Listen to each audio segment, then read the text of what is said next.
Pada era pasca pandemik ini, banyak perubahan norma baharu telah berlaku. Antaranya, masyarakat mula menitik beratkan tentang kebersihan. Bukan sahaja tentang kebersihan diri, malah persekitaran. Dengan First Defense Disinfectant, anda tidak perlu risau lagi.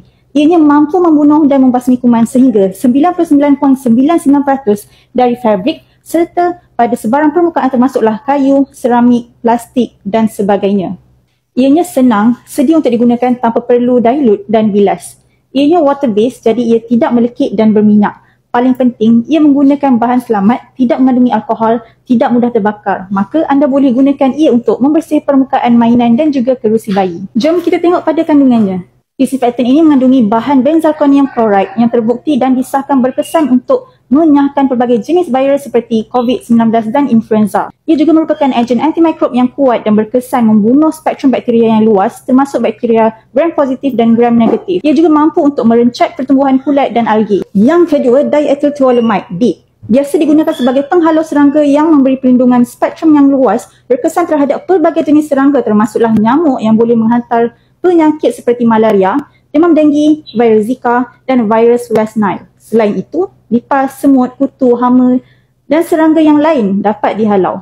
Lemongrass ataupun kita Melayu panggil minyak serai wangi, ia mempunyai sifat antimikrob semula jadi. Apabila dimasukkan ke dalam formulasi disinfektan, minyak serai ini boleh membantu meningkatkan keupayaan produk untuk membunuh kuman dan patogen pada permukaan. Seterusnya, ia mempunyai bau citrus untuk cover balik bau bahan kimia lain yang kurang menyenangkan.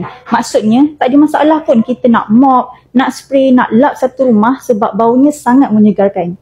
Yang keempat, polysorbate 20. Ini merupakan bahan preservatif yang dapat memanjangkan hayat produk ini di samping boleh membantu mengurangkan kerengsaan kulit. Sifat emoliennya yang boleh membantu menenangkan kulit menjadikan disinfektan ini lebih selesa digunakan.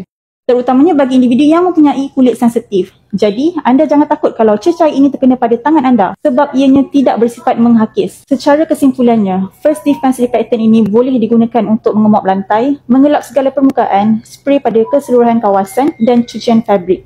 Ia dapat membunuh bakteria, virus, kulat, algae dan bertindak multipurpose sebagai penghalau serangga. Sempena bulan Ramadan, Farmasi Kaisar ada membuat program infak di mana wang akan dikumpulkan dan akan infakkan dalam bentuk disinfektan, kerusi solat, minuman di kok utama, kemudian akan diagihkan pada masjid, rumah anak yatim dan pusat jagaan tahfiz. Oleh itu, siapa yang nak beli disinfektan atau nak menginfakkan disinfektan ini boleh saja walk in Kaisar Farmasi ataupun boleh PM tepi.